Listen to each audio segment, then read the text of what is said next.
No, they're so private. I was wondering too, like, what is the because my son is always looking for stuff to watch. They're private. And I said I was coming. He was like, "Oh, I'm going." And he said, "How long is it going to take to get there?" I said, 3 hours. He said, "Maybe not this time." Okay.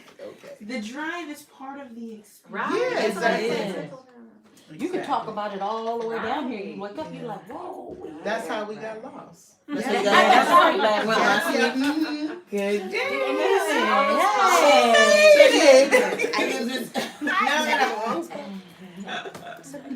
Did you come? No, you. Did you come alone? Yes. Look, I gotta touch you. I was thinking, oh God, did I go the wrong way? I was outside going back and forth. We were calling for her. I just didn't want to tell anybody. Okay. Wait a minute. Yeah, we drove by. Then I said, "Ooh, coffee," and then we drove by again. Then we ended up where we had to come back on the freeway. I was like, I don't remember. Okay, we're good. Did it unplug? Yeah. And I think it has to sit up there. We here, so I think if it's not. Yeah. Perfect. Thank you. All right, we're in 1 Samuel, chapter 10. And because I stole you guys to death, we're going to get into it. Just a couple announcements. So we have the Children's Shabbat class. I normally film it Friday evenings. Normally. Last night, I was like, it was almost Shabbat morning. Me trying to finish it up. So that the kids can have a lesson as well. So if moms are joining the class, they can put on the Shabbat children's lesson for the kids, give you kind of time to kind of focus in. What I am going to do, though, is I'm going to make it once every 2 weeks because I feel like I'm a little overwhelmed, just a little, just ever so slightly. Only because I want to make sure that I get all the content that I want in the videos. And so doing one every week in that format, I probably won't, but I will still teach the children, but just not in that particular video format like that. For the children, we're dealing with David and Goliath, and our series is pretty much children individuals who are called at a young age to serve Yah, and what that process kind of looks like. Okay. And then we pull out keywords like we did courage, and then we did confidence. And so we're trying to use words that children are familiar with, but still are a little bit bigger, so we can break them down.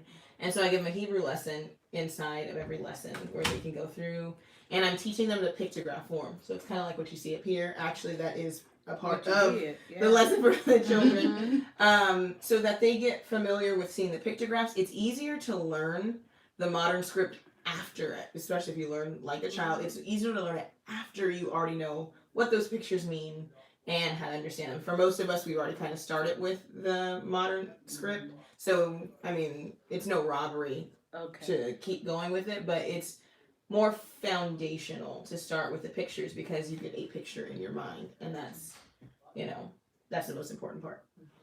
Okay, so for this week, I have a lot of stuff, and I hope we can cover it all because I was super excited once I finished the children's lesson to then start working on the lesson for this class. All right, so normally what I do, I gave you guys kind of my process. So during the week, I'm literally going over either the whole book or the chapters leading up to where we are, and then some after it to make sure we stay in context with the stuff we talk about. So just a kind of brief outline of what we're going to cover. First part is Samuel anoints Saul. He confirms his prediction with 3 signs. So we're going to look at what signs and oaths are. In scripture, what they are, the it that we see a lot of time are ot. And then we're going to deal with Saul's heart is changed and he prophesies and what that's all about. And then him concealing the matter, and then Saul is chosen by Lot. Because we talked about a little bit last week, and it may have been off camera, but this idea of like predestination versus Yah's providential care. And we kind of went back and forth. So we're going to see kind of what that looks like in a system a little bit today. And then what Yah tells the people after he gives them a king. Because we kind of get this like up and down thing. Like he gives them a king, they're not supposed to have a king, but then he gives them a good guy, but then he's really not a good guy. Like, so we're going like back and forth. So we get to see kind of how that is established as we walk through the text. Okay. So 1 Samuel chapter 10. Might want to close the door.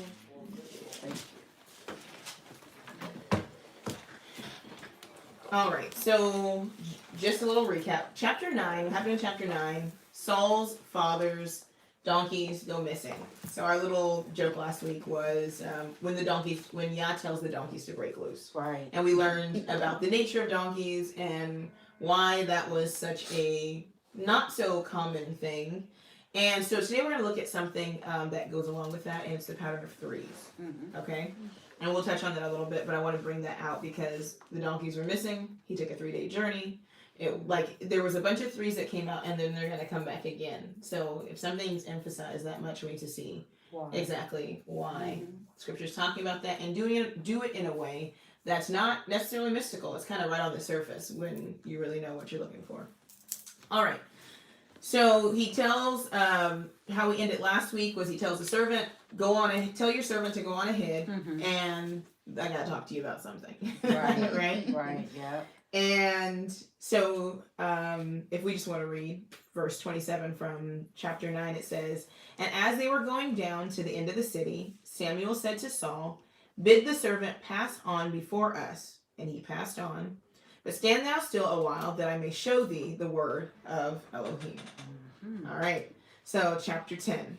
Then Samuel took a vial of oil and poured it upon his head and kissed him and said, Is it not because YHWH hath anointed thee to be captain over his inheritance?"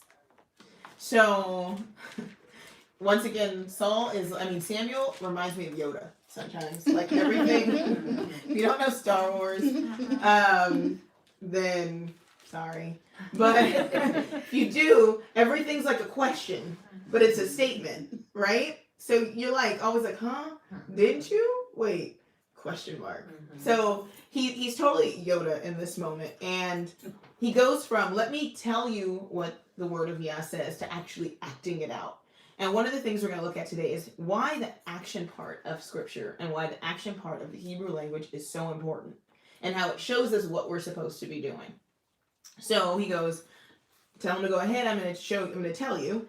And he takes a vial of oil and pours it upon his head, and he kissed him. One of the things that's interesting about our culture, and one of the missing things in our culture, is there are like affections between men that just don't exist anymore.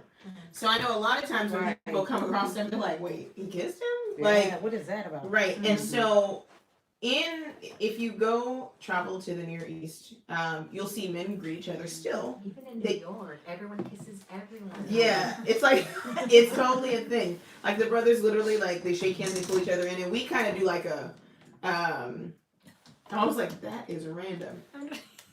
Who is that? It's your mom. What's happening? It's your mom. I'm like, what's happening? You want to get Oh, it? okay. Oh, okay. I was like, It's wrong. it's there. Got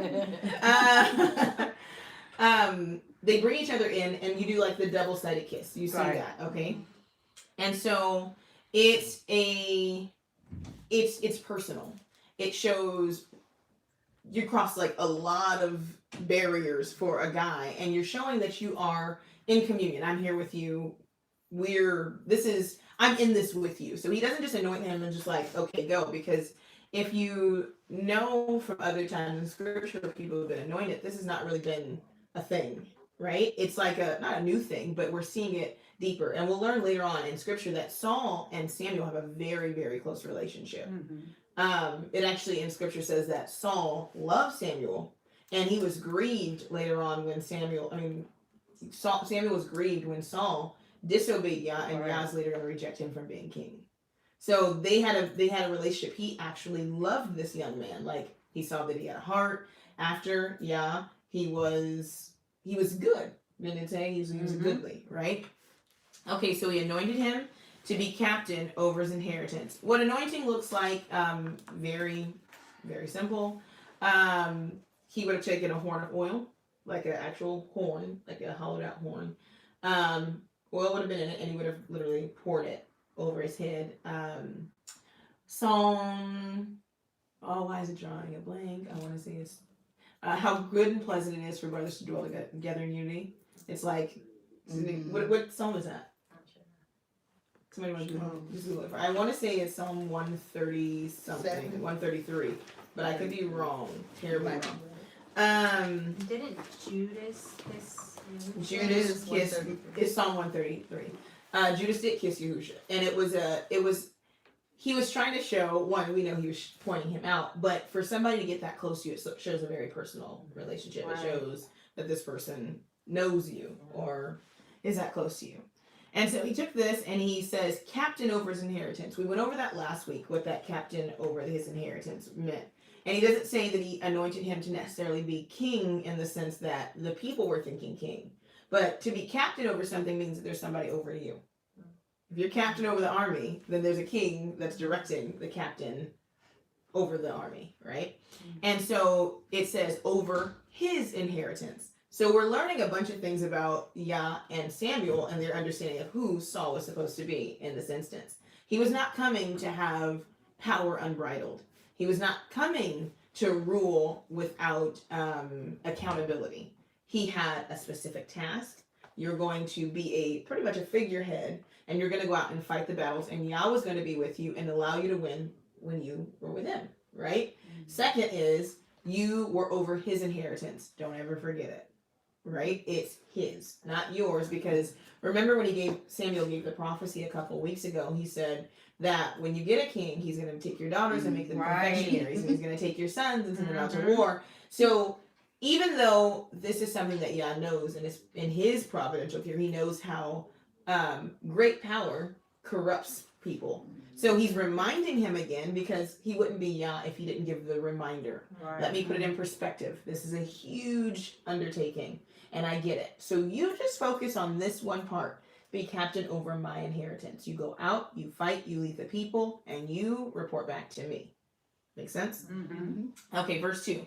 When thou art departed from me today, then thou shalt find 2 men by Rachel's sepulchre in the border of Benjamin at Zelzah, and they will say unto thee, the asses which thou wentest to seek are found, and lo, thy father has left the care of the asses, and sorroweth for you, saying, what shall I do for my son?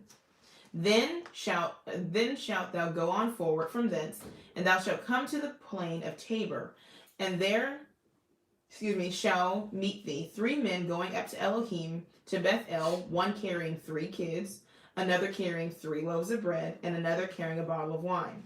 And they will salute thee and give thee 2 loaves of bread, which thou shalt receive of their hands. After that thou shalt come to the hill of Elohim, where is the garrison of the Philistines. And it shall come to pass, when thou art come thither to the city, that thou meet a company of prophets coming down from the high place with a psaltery and a tabret and a pipe and a harp before them, and they shall prophesy. And the Spirit of Yahuwah will come upon thee, and thou shalt prophesy with them, and shalt be turned into another man. And let it be, when these signs are come unto thee, that thou do as the occasion serve thee, for Elohim is with thee. And thou shalt go down before me to Gilgal, and behold, I will come down unto thee to offer burnt offerings and a sacrifices of peace offerings. 7 days shalt thou tarry, till I come to thee and show thee what thou shalt do. Okay, there's so much there. Right. I read it all the way through because there's so much there. Okay. I know earlier we talked about, right around the time Samuel was called, and we've talked about it intermittently throughout this series, on how important it is that when a person is called, that call is made clear through all the things that are said, right? So Samuel's a prophet. If he says something and something doesn't happen, guess what happens? He dies. The prophet the prophet would die. He would be stoned. Dead at that moment. People would say, you said this was going to happen. So the words of the prophet are not sent out lightly. He's not speaking on his own accord. He's not just speaking because he really likes Saul, because that can be inferred because of he's like, oh, you're smitten by him. You think he's a nice young stripling, and you think you saw him and he was tall. It could be misconstrued, especially when the prophet is acting as a mouthpiece for Yah. we talked about perverting judgment. You always want to know that the judgment of that prophet had not been perverted based upon being a respecter of persons. And so the thing that kept the prophet from doing that when it came to situations like this with Yah anointing or picking somebody was, if you say something and it doesn't come to pass exactly like you say, you die. So it makes you kind of like check how loosely you just throw things out there. It's a thing in our in our culture where people always have a word for somebody, right? I have a word for you, Okay. right? The Lord told me this. Right, to tell you, you look like you have a call on your life, and I could be a hellion for all they know, right? You know what? You're special, and they speak this stuff so loosely, right? They throw it out there, and it always makes me cringe. I'd be like, oh no, you don't even know me, Right. like you don't know me, like That makes it better for them, though. right? It kind of, but then at the same time, it makes if I'm a person that takes that to heart. And I start trying to act out your words, I can get myself in a lot of trouble too. Going the Right? wrong way. Going in the wrong direction. Or when Yah speaks to me, because this person has already spoken to me, talked about that ear thing last week. Right. When Yah speaks to me and this person's already told me something, now I have conflicting information. But I swore, Yah, that sounded good what that person said. And then you're telling me humility, cast myself down. Right. Like, I'm going to go with what that person said. And so we get conflicting information. So we get that a lot in our culture where somebody says something and they speak over you. Let me pray for you. No. No, and no. No, I'm sorry. But Yes. back then it wasn't done that way. It wasn't a loose thing to be done for a person to speak into someone's life. It was not done like that because that person would be coming back with a mob, like he said. And so what we get here is a lot of detail, and that is also a thing. Most of the time people are very vague. You can tell anybody that you're special, aren't we all? Yeah. Right? The Most High has a call on your life. Many are called, few are chosen. You can go like back and forth with, but they speak in such generalizations. Where when Yah has a prophet speak, it's very specific.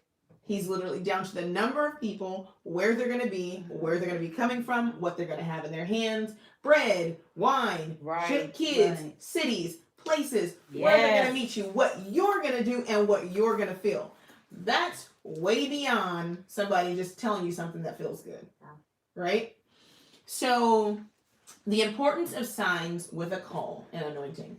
So what Yah has done throughout from the beginning, but especially when he began calling people, was he sets up signs. He did it in creation. It says, and these shall serve as signs for you to let you know that this is what I'm doing. I'm keeping this here. This bow, this rainbow in the sky shall be a sign for you. Why? Because if Yah doesn't give us something tangible along our journey, then we are bound to stray from that thing. He makes it very concrete. It's right in your face. I saw, those little memes that pop around, and it was talking about women who like, send me a sign. And it's like, red flag, red flag, red flag, red flag, red flag. Another sign. More red flags. No, I saw one with the stop sign had fell on the girl. Like you asked me for a sign. Right. The Most High is literally that straightforward when it comes to his signs for what we're supposed to do. It's literally right in front of us. And I'm going to tell you what a sign is first so that you know kind of what to look for. And then I'm going to go through and we're going to walk through the rest of this. So a sign in Hebrew is the word ot. And it's actually literally an agricultural picture. I'm going to draw it in the pictograph form, and then I'll write it in modern script for people who do a little bit both. Okay, so I've been working on this ox thing because I had to do the children's Shabbat. So you getting better with it. You saw me? Yeah, I You saw me? it. Looks Let me great. see. I'm like, Really do I great. have any? We watched it this morning. That's not let me right. It's always something. All right, we'll wait on that. It's Aleph, Vav, Tav. I'm gonna plug this in. And the word literally means is a picture of an ox. The Vav means to be securely fastened, and the Tav is a mark. The picture is super simple, and I'll put it on the board. We're going to revisit it.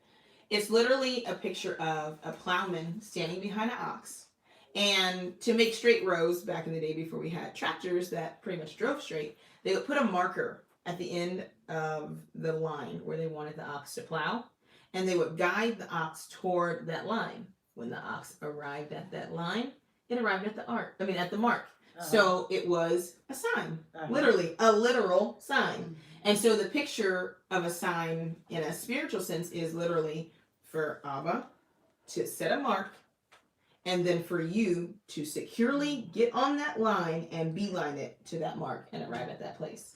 Does that make sense? Yes. Okay, so one of the cool things, and I wrote it down, it's the idea of when you arrive at the me. Just think about it for a second. At the me? The me. Not me, the me, right? So when you arrive at me, but for him it's the me, like the person. That's the sign. So when you arrive face to face with him, that's the whole purpose of all the signs. Is so that for the appointed times, is so that you can arrive to him. But for him it's to me, right? Right. Okay. It's almost like the Torah, right? The goal is to arrive to him. So I give you these signs and wonders for appointed times. Why? Because you need to meet me. Yeah. Right? And so everything about hitting the mark is about meeting him at those appointed places. So when he says, I'm going to give you a sign, right? It's a whole bunch of appointments. Wow. Yeah. Okay. Right. Here are your appointments. Yes. These are the appointments that are going to show you that you're on the right path. On the right path. A lot of people don't dream. I didn't know that. Like, I dream like every night. If I don't write it down, I may not remember, but I dream every single night. It's literally a thing.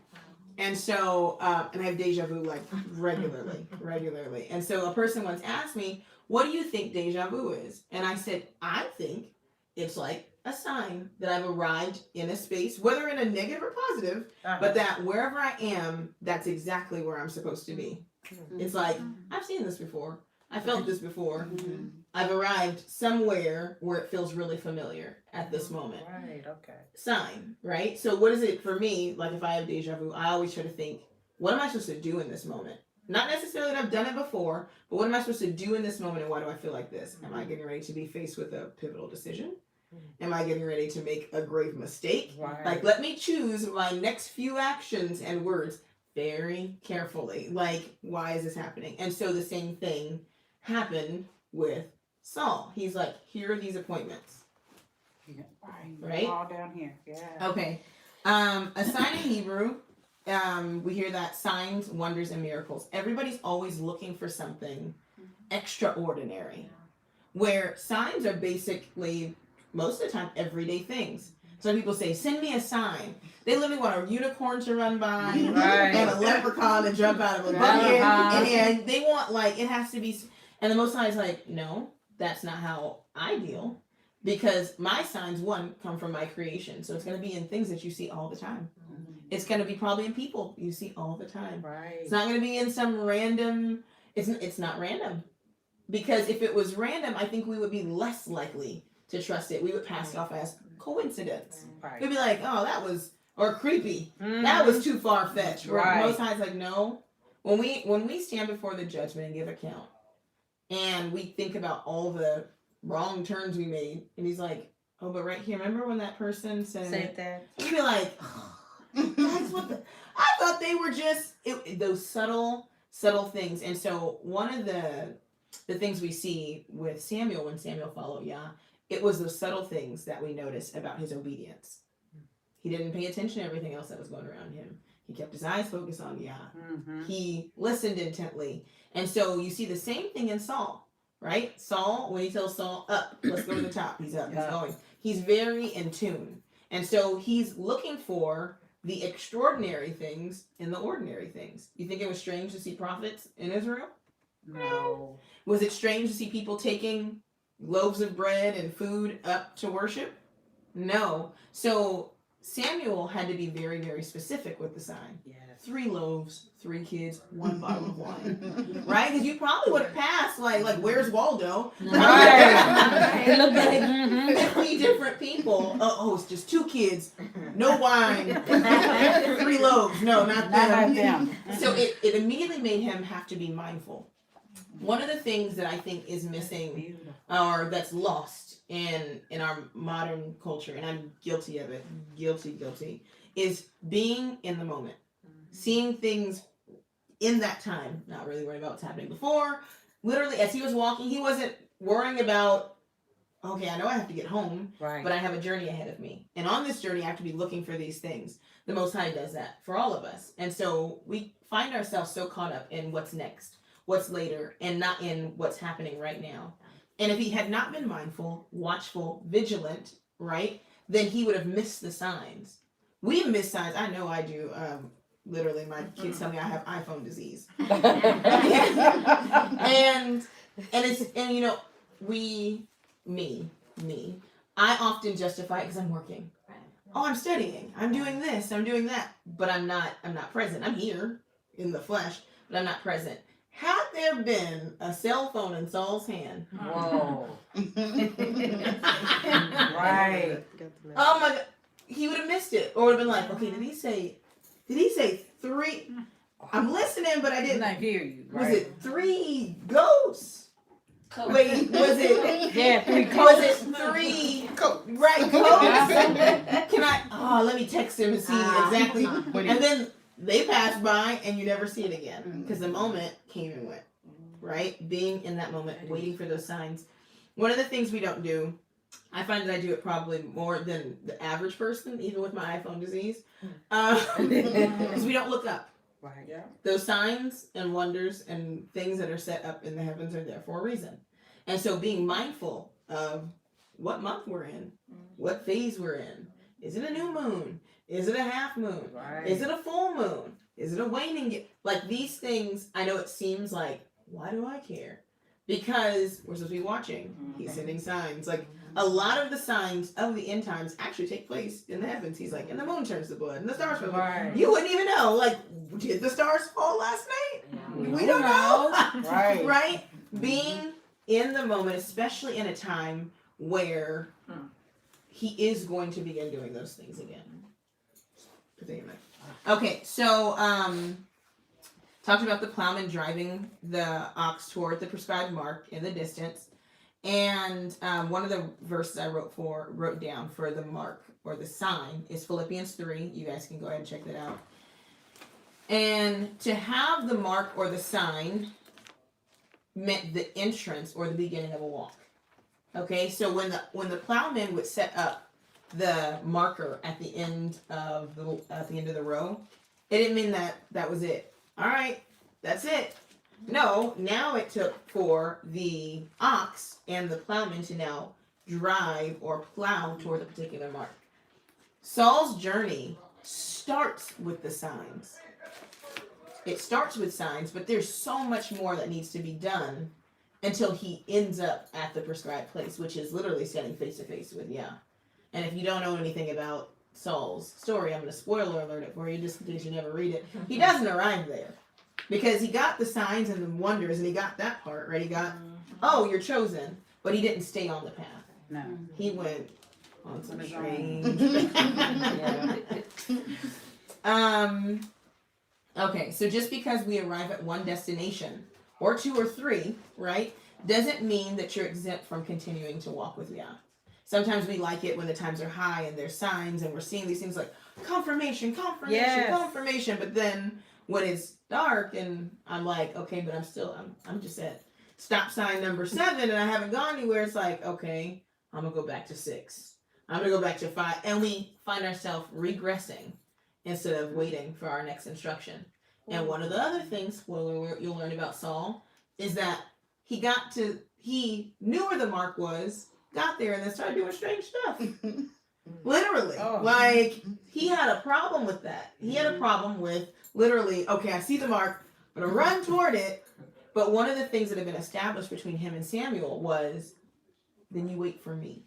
It starts off in the very beginning. He says, and then after you see all this stuff, don't get too happy.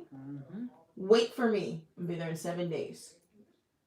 Wait for me, and then I'm going to do X, Y, and Z, because his experience puts him in an interesting place. He's walking with the prophet. So people are like, oh, is Saul a prophet? We're going to see that in a second, right? And it's gonna do something kind of strange later on, where he thinks he can now go before the actual prophet. He's not the prophet. Saul's not. If we don't get any further, Saul's not a prophet. No. At all.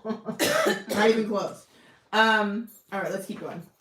So we learn the importance of a sign, and the process is the most important part. We often, because we're not mindful and we're not in the moment, forget soon after Yah has done something what he's actually done. Right? So we'll say, okay, Yah, I need you to, and then Yah works a great work in our individual lives. Right. And then soon as something else happens, we're like, just devastated. Like he didn't just do something just miraculous, right before that. And it's all in our individual way, because what's big to me may not be big to you. Right. So I mean, I won't quantify it. But what I'll say is we forget. But those are the most pivotal times when it comes to those times of when we don't see Yah, that we should draw back to. Right? So Yah does those things on purpose, especially on a one-on-one level with us as we're walking with him.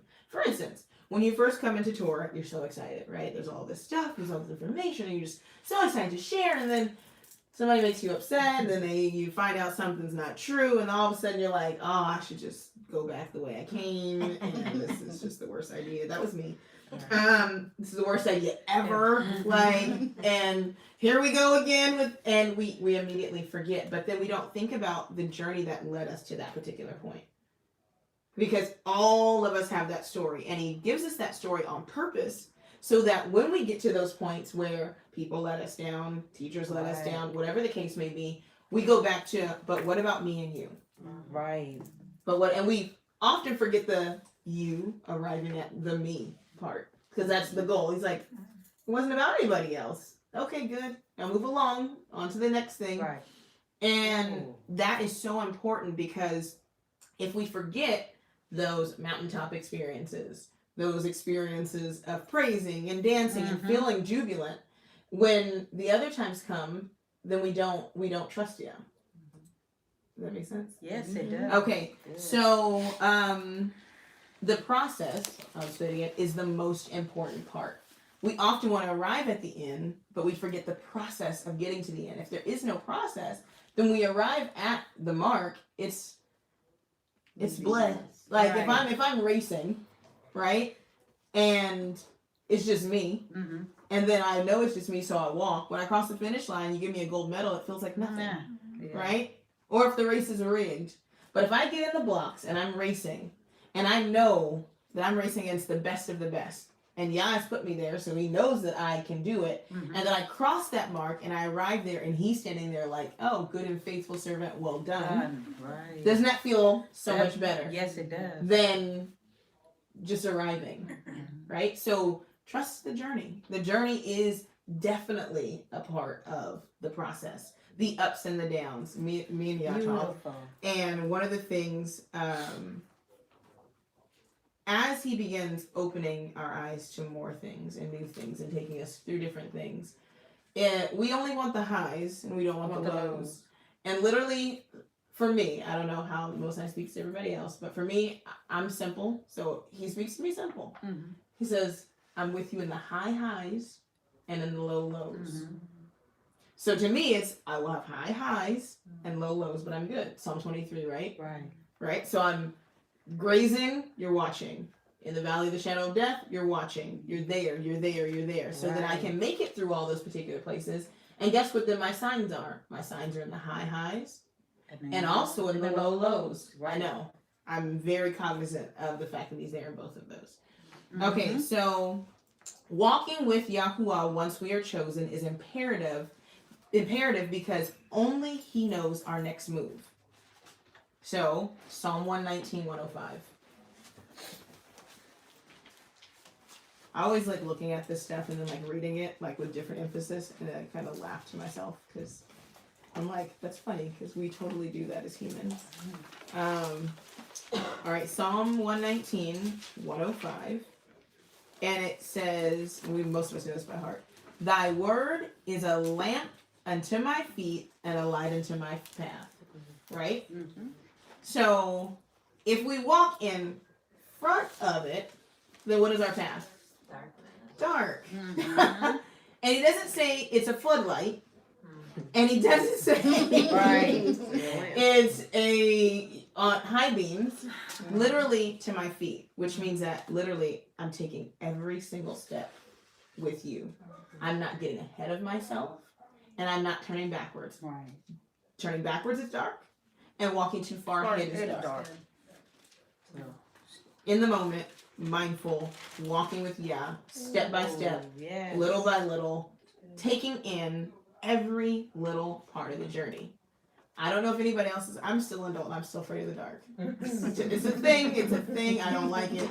I don't like it. And I think it's because of probably my personal a need to control and know everything that's going on around me. And in the dark, I can't because it's dark. I don't have night vision. I'd be literally like trying to like, okay, can I feel better if I? No, I can't feel better if I close my eyes. Okay, if I open them and I'm seeing shadows. Okay, close them. Close them. Yeah. But one of the interesting things about a healthy amount of darkness, Mhm. right, is that it heightens your senses, right? Right. So at night when I go out to my car, I know what's outside, but I'm like looking at that shoe Right. that's down there. Like the Yes. cat will freak me out if the cat Uh-huh. comes in. I'm like, I need to know everything that's happening. The Most High keeps us in that state of heightened awareness. Why? Because then we know He's there, and we know when He's not there. Right. Right? Just enough light to walk, but not enough to where everything seems like light. Because if there's too much light, then you'll go to this path, and That this way. path, and that path. Right. But you know when you look down the path, you're like, ooh, that one's dark. No. No. that No. one's well lit. Yes. Just enough. Mhm. So one of the interesting things about human sight is that we only see in a very, very small spectrum. Light is everywhere, right? And so depending on how much light is available to you, the better you can see. So I had LASIK eye surgery. So before that, could not see to save my life. Like there could be a McDonald's that is close to that window. I'd be like, no. Is it Taco Bell? No. Okay, like it was that. Mhm. And so literally the issue with my eyes was the shape of my cornea. And so mine was like football shaped and not perfectly round. Mhm. So the LASIK eye surgery pretty much went through and made it perfectly round, allows the light to reach back and reflect out. I can see 20/20 in one eye, 20/15 in the other. Oh, okay. Right? But it's the amount of light you're able to receive. Because I was not getting all the light, I was dependent on what? Glasses and contacts for a large portion of my life. In a positive sense, the same thing with Yah. Yah has the ability to see everything. But he gives us limited sight. Why? Because you're not going to know what's light and not light, or what's good and not good, or what's bad and not bad, unless I tell you how to see that thing. That's why you have the word. And it's a lamp unto my feet. I have to tell you how to perceive that thing. Why? The adversary can act as an angel of light. Right? Just because it's bright doesn't mean it's light. It's good light. Right? So we talked about that a while ago. We talked about exchanging your light for light. Did you remember that? Right. That same exact thing. So the idea that when we walk with Yah, He knows the next step.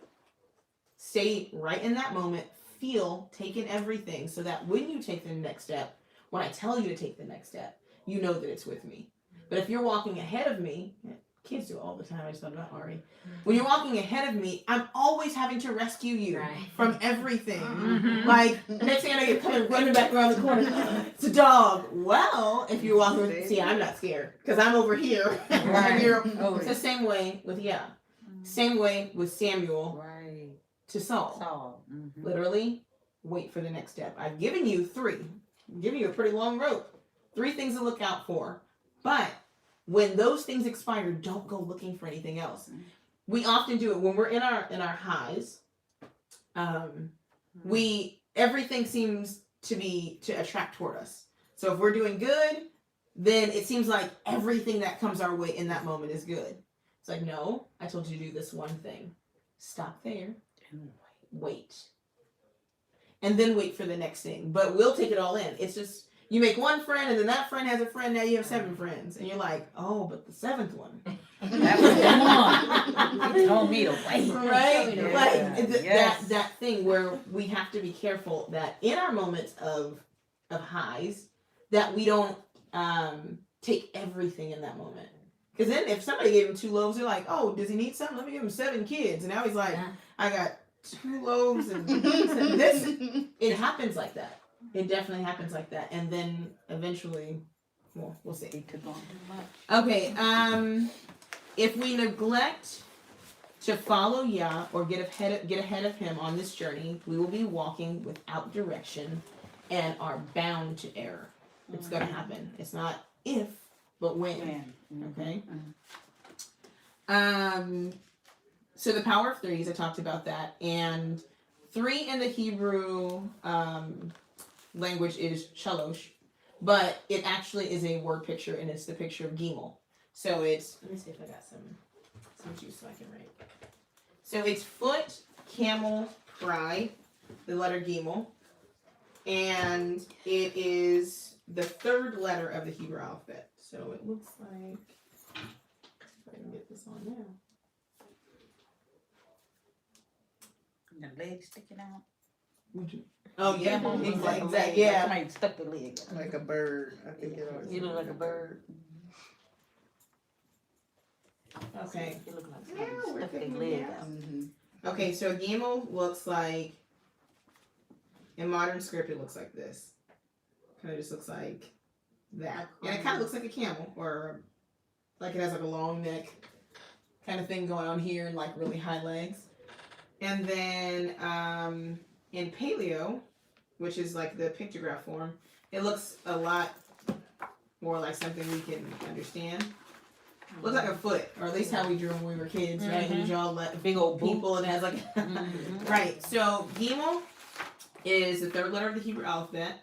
So Aleph, Bet, Gimel. Not making it up, right? Right. So it actually, if you were to write, if you're looking at a Hebrew Bible and it was a 3rd verse in a passage, it would have a Gimel in front of it because that's would have been the 3.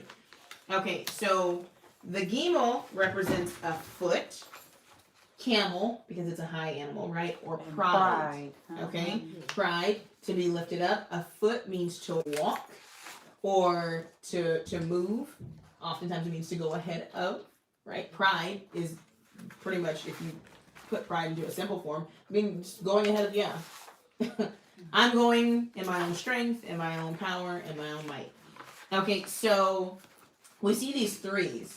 And so for Hebrew, this wouldn't have been coincidental. For us, we're like, ooh, 3s. For them, they're like, wait, there's too many 3s. 3 donkeys, right? A donkey, which is a stubborn animal, right? Yes. A jack. That's literally what they're called. Male donkeys are jacks, females are jennies. So you have, so you have 3 donkeys missing, 3 days. These 3s, Yah's giving them a warning. I'm putting you on a journey, but I also want you to realize something about yourself. And a lot of times it comes like that, where if we're not doing proper introspection on us, then we're not going to see when Yah's showing us. It's so much easier to see what we can see in other people. But it's a lot harder to look at yourself and see what you see in yourself, right? So Saul's good. He says he's goodlier than everyone else. So then the Most High shows him, okay, let me show you where I need you to be mentally then. I'm going to show you the flaws in you. I'm going to send these 3 asses out. I'm going to have this 3-day journey. And something about it should have made him stop and go, what is he trying to show me about me? Because he's going with the flow. And that's part of Saul's problem. He's very good, and that's a lot of that's why I think he was good for the job. He followed instruction well. People, right? He was military minded, right? And he was also really tall.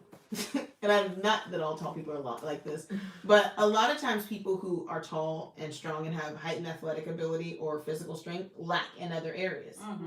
It's just no, it's true. It's very true. And so a lot of times it's much easier. That's why you have a lot of our athletes, pro athletes, where if there was not sports or war, what else could they do? Can you imagine walking into like Taco Bell and this 7-foot tall guy was like, it's something about their ability to follow instruction, which allows them to be trained into being either fighting machines or gladiators like football players are, or basketball players, because they're and I hate to use this word because it can be taken wrong, but a little simple. Like, it's just the simple things are easy for them. Like, and for some of us, we ask a million questions. That's why they're always broke when they leave the NBA. They're just like they're trusting. Like I said, he was good. He was like he wasn't resisting anything. I'm just out here with my father's donkeys. Donkeys go missing. I'm gonna follow the donkeys. This man tells me to get up, I get up. This man tells me he is a perfect person for what Yah is looking for. He's obedient, right? But he's scared of the people. But he's not he's big and soft. Yes. Okay, good way of putting it. He's big and and soft. soft. He is big and soft. He is, and seeking to please the people, like scared of them, or that's a really good word. Okay. Keep that. Hold that one. Okay, so he is to be led. He's going to be led. And so 3 is also a picture or word for the Ruach, Gimel, meaning that thing that leads or guides us. Okay, so it's the thing that's supposed to go before us. Okay. Yah's Ruach goes before us. And you see it. I go before you. I go before you. I'm going to go before you. That's Yah's job. When we do go before him, then it's pride and it's calamity. So we get the confirmation. Saul told him earlier about the fact that his dad's donkeys were okay. Samuel told him earlier, and then it's confirmed. Right? The prophets on the way say, your dad's donkeys are found, but now he's going to be looking for you. Okay? The message, he gives them the message. This is what they're going to say to you. Because you might see a person who has 3 loaves, 3 kids, and a bottle of wine. But what's important is what they say. I've probably given this example before, but it's the idea of when Yah tells us something, the adversary hears also. Right? It's just his job. Not that he's like ear to the ground. Like, how can I mess you up now that you have instructions? How can I make you doubt the instructions that you have?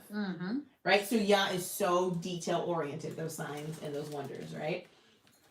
So the example I give is, if I tell you, I'm going to send you to meet my cousin at a football game, and she's going to have on a red hat and a black shirt. And then somebody's trying to trip you up, and they put everybody in the stadium in a red hat and black shirt. Wow. Right? Yes. And the only thing that separated my cousin, because you don't know who my cousin can be. I mean, I have a very mixed family. You would have no idea.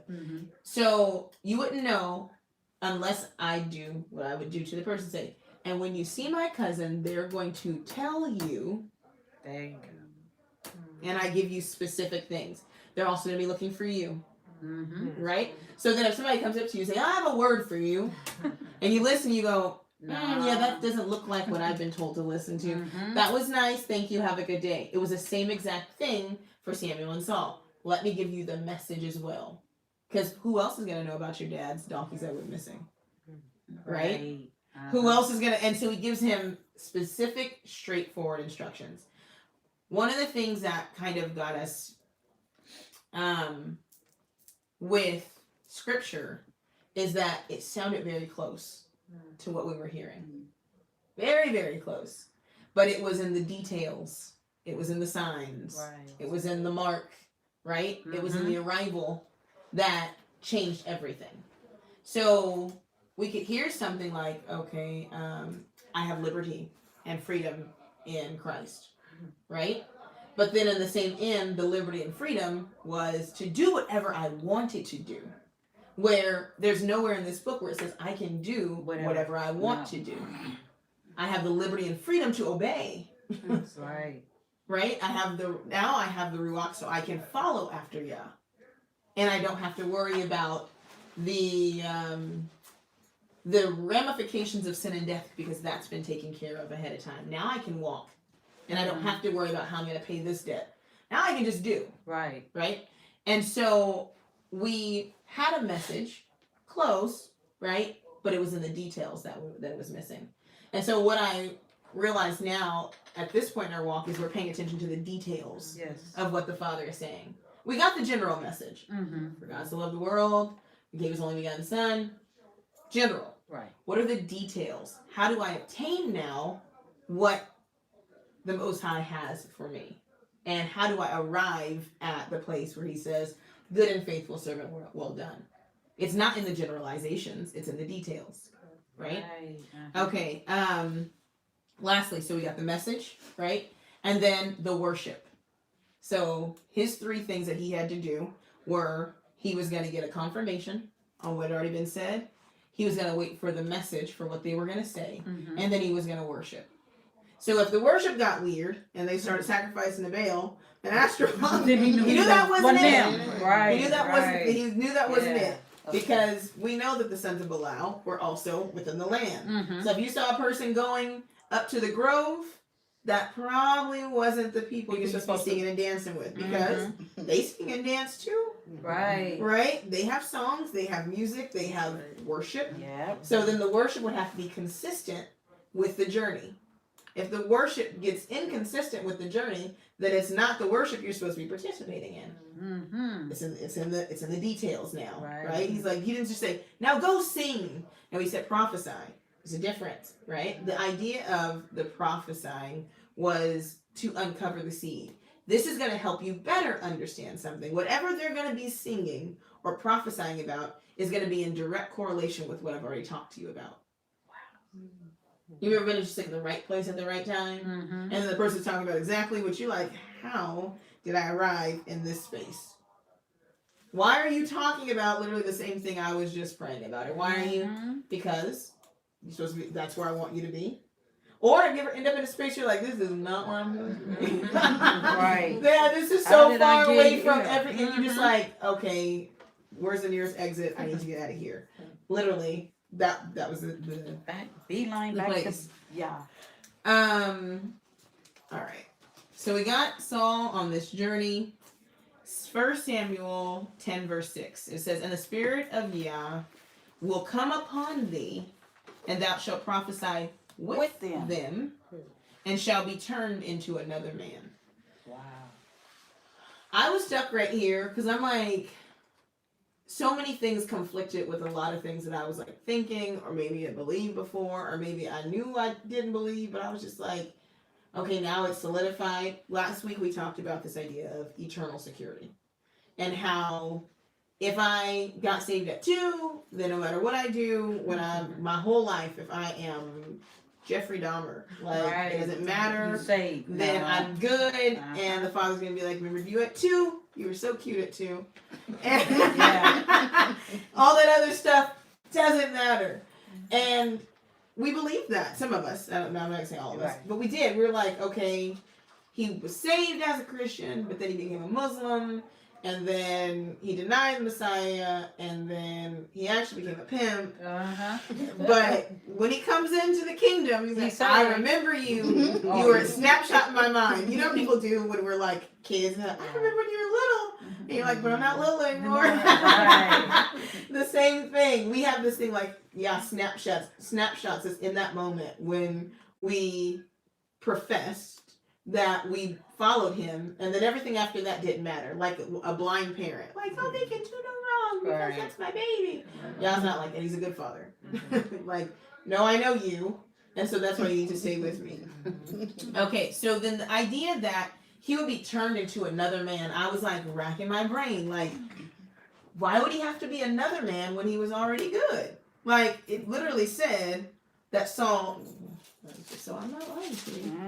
Mm-hmm. 1 Samuel 9 verse 2. And he's talking about Kish, and he has a son. And it says, and he had a son whose name was Saul, a choice young man, and a goodly, and there was not among the children of Israel a goodlier person than he. From his shoulders and upwards, he was higher than any of the people. Not only was he goodlier, Right. and he was tall, like, right? So he was nice. So the people were gonna love him for all that. He was charismatic. He was tall. He had it going on, right? Mm-hmm. But verse 6 says, "And the spirit of Yah will come upon thee." So he didn't have the spirit of Yah. He was good, but he didn't have the spirit of Yah. And it says, "And thou shalt prophesy with them," meaning the prophets he was going to come in contact with, "and shalt be turned into another man." I was like, okay. So Saul was already good, but there was still necessity to turn him into another man. One of the things that we do a lot of is that we look at moral people. Oh, they're good. They're good. They can make it because they're good. They're better than me because they're good. Like, they do good works, and you look at that, and the Most High's like, okay, but without me, it's nothing. So you're like, oh, they have a heart for the Father, do they? They're good to you. They're good as they exist in this state, but they're not good enough to work to serve me. They're not good enough to be called mine. They're good though, right? Right. Gotcha. So it says, I literally wrote it out because I didn't want to forget what I was going to say. So I said, sometimes we look at ourselves, often when we're comparing ourselves amongst ourselves, which is something we're not supposed to do, and we're quick to call ourselves good. Well, I'm good compared to, let's say, the robber or the thief. I always pick the lowest person in the bucket. Don't we all do that? Oh, yeah. I don't do that. I'm a better mom than her. Yeah. She has her kid outside in the mud with no jacket. And my kid has a jacket, but they're still in the mud. Right. Like, we always shoot at the lowest thing. It's human nature. And we think because of our religious morals that we somehow have achieved a status of worthy. People do it in Torah. I'm better than Christian people because I'm in Torah. Are you really? Because I know some Christian people, I'm just gonna be honest, I'm not gonna be mad at them, probably block me at this point, who do a much better job of obeying Yah in the simple things. I'm not saying in the simple things than people in Torah. They just do. You have people who are not trying to bend all the rules. It's one of the weird things, like rule benders. Right. Right now, like, everybody wants to bend everything. Who are just like, actually, they really do love their husbands. Yeah. They're really, like, their homes are really organized. Right? Like, they have other things together. They're very morally good people. Like, I've actually had friends of mine who tell me, like, no, they're good people, though. And I'm like, I guess. Like, in my mind. But then I look, and if you look at what we see a lot of times in this awakening, and you take your best Christian, and you compare them to a lot of your Hebrew, you'd be like, if I had to listen to somebody, who would I listen to? Right? So both are working in that same thing of, there has to be that turned into another man. Having information and not being turned into another man makes you just as bad as a person who looks good on the outside is corrupt on the inside. You just corrupt on the outside and corrupt on the inside, and you just gave yourself a stamp. I'm a Hebrew. Cute. Like, seriously, cute. Right. But you'll end up in the same exact place as that person if the transformation part doesn't happen. Right? You can also be good on the outside of the Hebrew. Whitewashed tomb. Have perfect fringes. Perfect hair. Perfect Shabbat keeper. But you're proud. And you're morally debased. And you start going through those things. It has to be the other man turned into another man portion that separates that which is just good or functional. You can be a functional Hebrew and still go to hell. Because remember, when we're looking at the people in Scripture, they were wearing fringes. That wasn't. They weren't arguing about, is it a tassel? They knew or is it a full fringe? Right. They knew who they were. And all they that. weren't like, do you round the corners of your beard or not? Is it? These were not even conversations that ever came up. They were like Paul called himself Hebrews of Hebrews, right? He said, I'm a Pharisee, and I was missing it. I was going to hell. Yes. That's so deep right there. Because it makes me think about coming out of ministry, how it was like it's almost like everybody did things by rote. They knew what to do, what to say, and it wasn't hard. You know what I mean? Like, it was like, I know the lingo, so I know exactly what to say. But I grew up Seventh-day Adventist, so I didn't have the lingo. Mm-hmm. So I always felt out of place. Like, how come everybody knows this, but I don't know this? Y'all, you're not giving me this. Like, everybody, they could shout, they could say, they knew exactly. First giving honor to God, blah, blah, blah. I never got any of that. Okay? Yeah. Mm-hmm. So that makes sense to me. It really does. I always felt like, I'm out of place. But You're right. now right. I'm really, Right. now I get it. But So we believe that we somehow achieve a status Yeah. worthy of evading the eventual punishment that all mankind is destined for. We forget that our works are but filthy rags, and that this seemingly rags to riches story is only a figment of our imagination. We're like, oh no, I was there. Now I'm here. I was bad. Now I'm good. Yeah. I mean, like, if we really check ourselves, when we come back to it, we're like, oh, I'm good now. I'm good. And it's like, oh, you're missing it. Oh, you missed it again. You missed it again. And then again. We're told that Saul is good, and we're told that his goodliness, in the King James Version, of his goodliness, but we are also shown that he is not good enough. Regeneration, or the idea of the Most High taking the you and putting the him in, is imperative. It's not done through how we dress. Nope.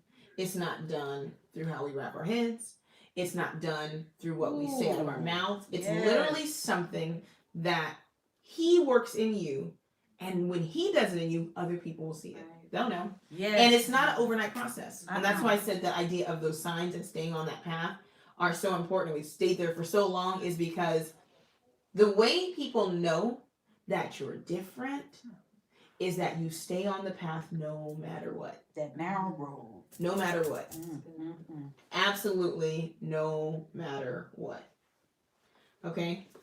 So, this is evidence that you can be morally good and still not have all the stuff it takes to be called to walk with Yah.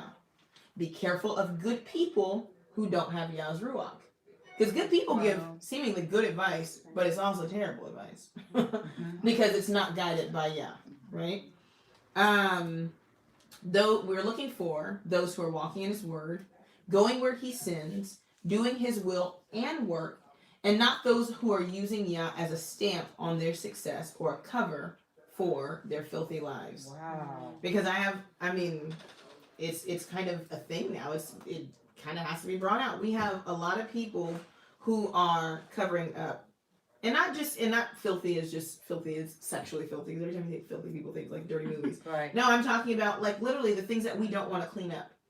And so we skirt it up, wrap it up, and fringe it down, and then it's covered. But then when they open their mouths, when they speak to other people, their love for one another, your love for your brethren, the people who are your friends or your lack thereof, Right.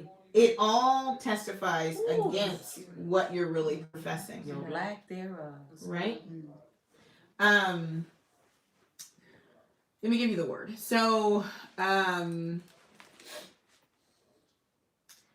what happened to Saul is found in the Hebrew word hapak. It's the word hapak.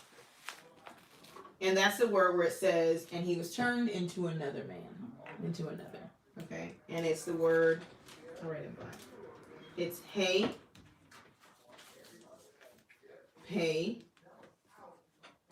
Kaf Sophie. And then let me write it for you in a pictograph.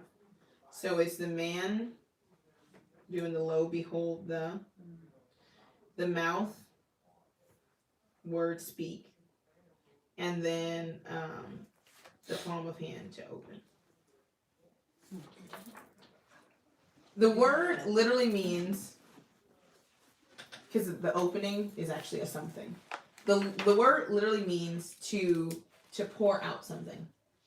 Mm-hmm. So the picture would have been, which is interesting, because he says he's anointed and then all this is like a flowing out, is like a ram's horn or a flask, but it would have been a ram's horn. And you would have stored either medicinal things in it, precious oils, or like perfumes.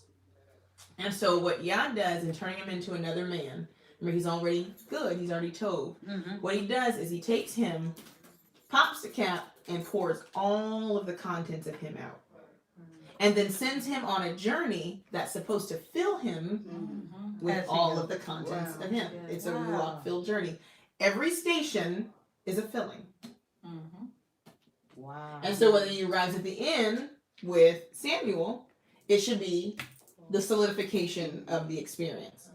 So even when we're seemingly at our best, Yah is still going to take us and pour all the contents out. He was like, okay, cute, but now I'm glad you did the work. Like, I'm not upset that you stayed good, right? But now I'm going to pour all that out, and I'm going to pour all of me in. So the word, what happens to him is that Yah empties him. And a lot of us have been in that place too. It's kind of the worst because it is one of the worst feelings, especially when, like I said before, we've already deemed ourselves as good. Like, I'm good. Like, I'm doing what you're asking me to do. I'm arriving at all these stops and these places. Now you're just gonna pour me out, right? So it just came to my mind. Paul says to Yah, pour me out like a drink offering, right? Which is very interesting because we don't like to be poured out. Right. I want to keep all of me in. All this stuff that I've stored up and all this. No, he's like, pour me out. And in his sense, he was literally talking about even unto death. Like, literally, if it means pouring out my literal blood, like a libation before you. But one of the things that we have to remember is to constantly be in that place of, okay, pour it out then. Because we can't see the tiny things that contaminate the vessel. And sometimes it takes a full pouring out to see that there's silt or cyanide or whatever Right. at the bottom. So I have the goats outside. They are such picky drinkers. It's like annoying because they're also messy at the same time. So they'll eat in the hay and in the little alfalfa and then go drink the water, and then when the water gets stuff in it, they're not gonna drink it anymore. They're like, change the water. When they first got here, no kidding, I'm not kidding, I didn't know this was a thing. They didn't drink water for like 2 or 3 days, and I was like, oh, the goats are broken. I don't know what's going on with them. And I Google online, it says if sometimes people take water from the place they buy their goats from and bring it home with them because they know the difference between their water that they're used to drinking and water that they get from somewhere else. Now we got to go back to the. So, but one of the things that happened, I had tried to, when I brought them here, I tried to put some electrolytes in the water. Well, I didn't drink it for 3 days. They were like, it's something in the water. And you can't see it. It's like the water's clear. I had to pour out the bucket, right? I poured out the water and I filled it up again. And there was still like little residue of like the little like Gatorade like electrolytes. So when I drink it, I had to literally clean out the bucket. Like wash it. Put fresh water in it. I sat it there and then they drink it. So it's the same thing with Yah. I'm picky about my vessel. And I'm picky about what's in it. You might like the contents, but I don't like it. That's right. So I'm not mixing my Ruach with your vessel. You may think it's good for you, but what do you know? Right? Right. It's not good for me. Because if I pour me into you and you're not ready to receive what I'm pouring into you, it'll destroy you. So let me do the work of pouring you out, cleaning it out, and then sending you off. Like a car, right? If you've ever had a luxury car and then accidentally put 87, I'm not talking about anybody I know. Just nobody I know has done that. One of the things you have to do is you have to get all that gas out of your car and you have to put back in what belongs in there. Right? Yah's the same way. He's like, yeah, I get it. Other people are attracted to the contents in your vessel. Me? No. It's functional for you, but for the next level I've called you for, I'm emptying out the complete vessel. There will be nothing else left of you here, and it'll only be me. Yes. Is that I'm the new digging wine it. in the old?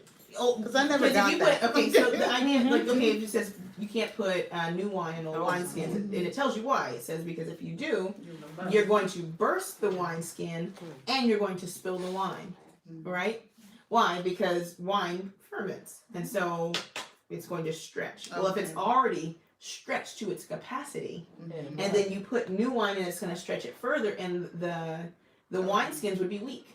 And once they're weak, they're eventually going to burst. So it's talking about people who are not able to adapt. And it's most time people use it as older people, but I think it's anybody who's not able to adapt. It's just, it has nothing to do with age. It has everything to do with your ability to constantly be renewed. If you're not constantly being renewed, then you can't take anymore. You're not gonna even take anymore. It will drive you crazy. You're gonna see that literally Saul's call I won't say it drives him crazy, but his disobedience drove him crazy. Yes, it did. Literally. Yeah. Like clinically. Like he would be either schizophrenic, I mean serious, or he literally lost it. Yes, he did. Okay. So the word literally, I told you it means to pour out the flask, and it's actually a war term too. It means to overthrow the man within.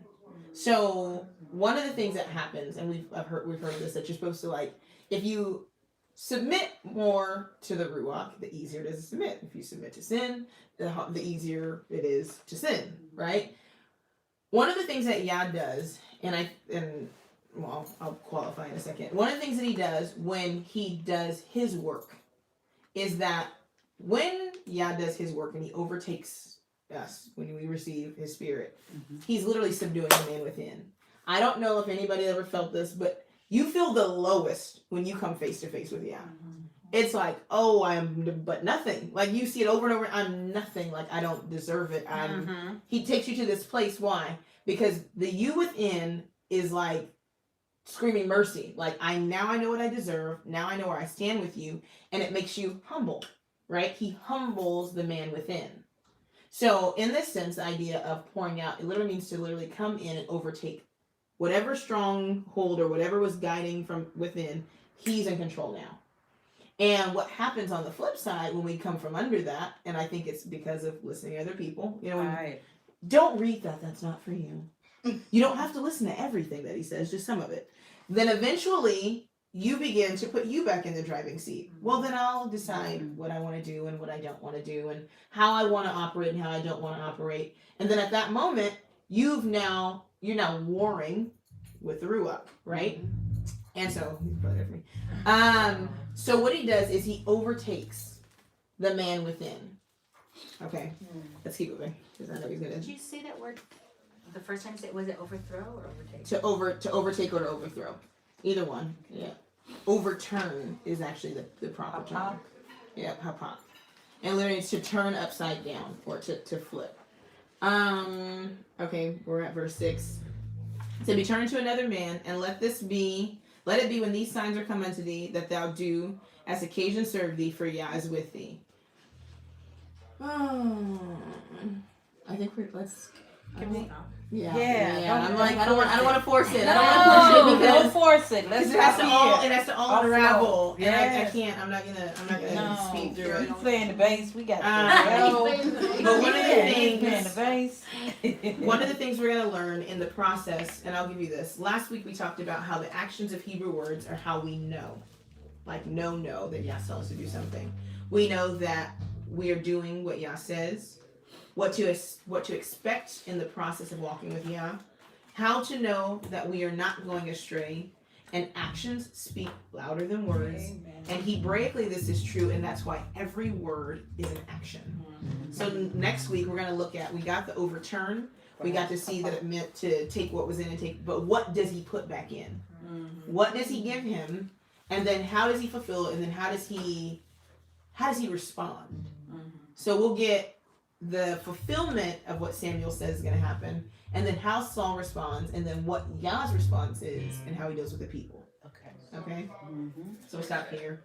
That was a lot, and I can't keep going because there's a lot more to unpack. Questions? What was that first Hebrew word you were going to go back to? It was Huldah something. Okay, let me write it down. Now. It was the word oat. So it's Aleph, Vav, Tav.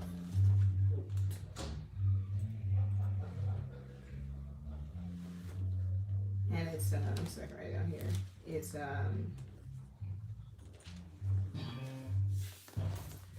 ox head or ox, a nail or a peg or a tent peg, and then like X marks the spot. That's the picture. Mm-hmm.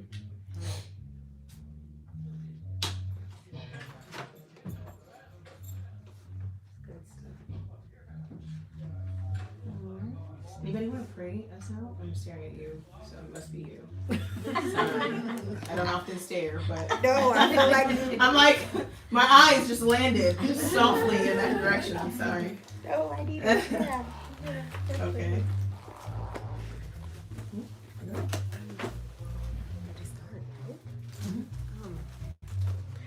But yeah, I just thank you for this message.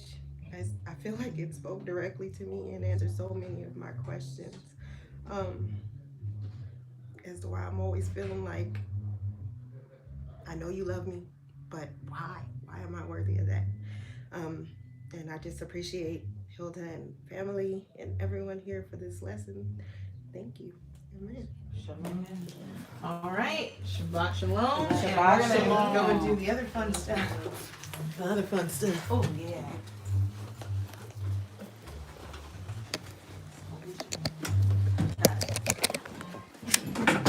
Sorry.